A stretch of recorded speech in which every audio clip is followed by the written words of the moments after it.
2 days before our Tokyo trip, I made a questionable life decision. I had my wisdom tooth removed. The timing couldn't have been worse. And after almost 2 hours of excruciating extraction, the dentist was able to finally remove everything. And my mouth hurt, my cheek felt swollen, and even eating became a challenge. Part of me wondered if I should have postponed the procedure, or maybe postponed the trip. But everything had already been planned. The tickets were booked, the hotel was reserved, and opportunities like this don't come often. It's rare for my family and relatives to have the same free schedule, and it's even rarer for us to travel together. If you come from a middle income earning Filipino family, you'd understand what I mean. So, despite the pain, I decided to go. A few hours later, I found myself on the Shinkansen heading toward Tokyo. There's something exciting about watching familiar scenery slowly disappear through the train window. Even though I wasn't feeling my best, I could barely feel the excitement replacing some of the discomfort. Sometimes the anticipation of an adventure is enough to keep you moving forward. After arriving, I took a bus toward Narita and headed to my hotel for the night. Nothing fancy, just a place to rest before the rest of the family arrived. The first day of a trip isn't always about sightseeing. Sometimes it's simply about getting there safely, comfortably, and with enough energy for tomorrow. By dinner time, I was still taking things slowly. The pain hadn't completely disappeared. But after a long day of travel, even a simple meal felt rewarding. It's funny how travel changes your perspective. Things you normally take for granted suddenly become small victories.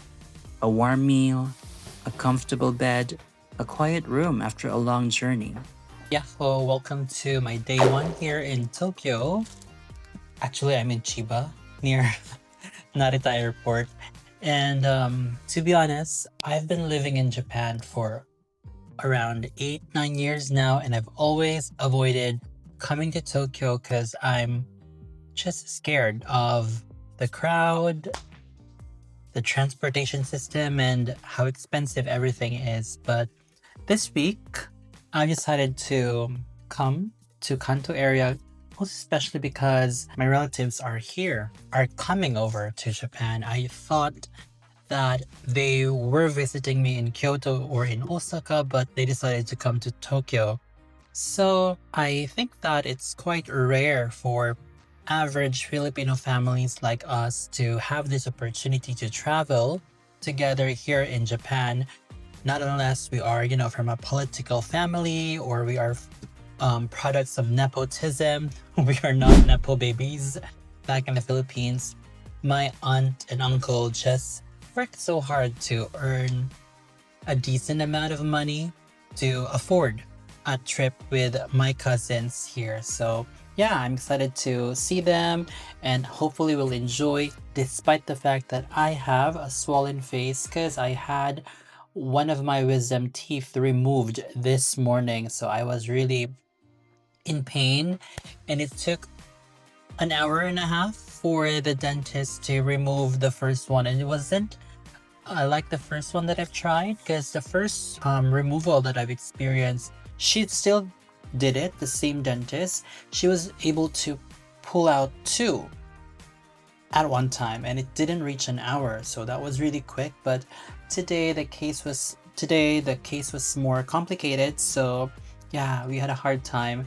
In fact, I wasn't able to show up to my nails appointment. Yes, I was so embarrassed. I had to go to the nail salon because my schedule was 12 noon, and by that time I was still lying on the dental chair because I was not finished yet. And it would be crazy to tell the dentist to just stop whatever she's doing because I had a nail appointment.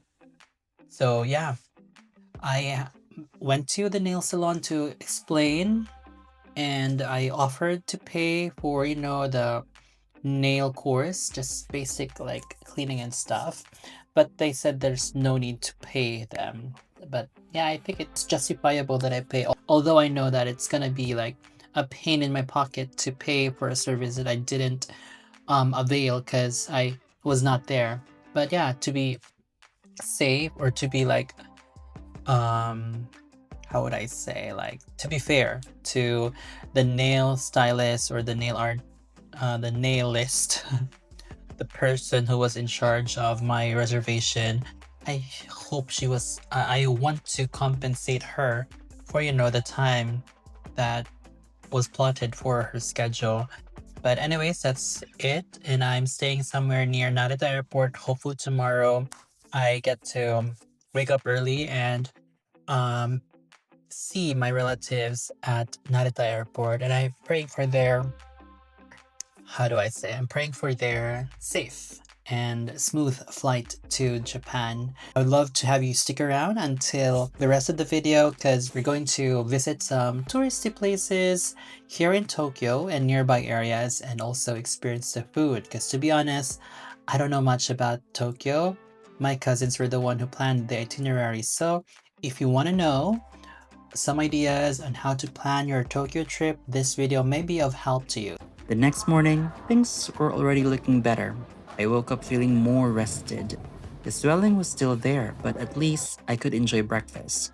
And most importantly, the real adventure was finally about to begin. After breakfast, I headed to Narita Airport Terminal 2 to meet my relatives.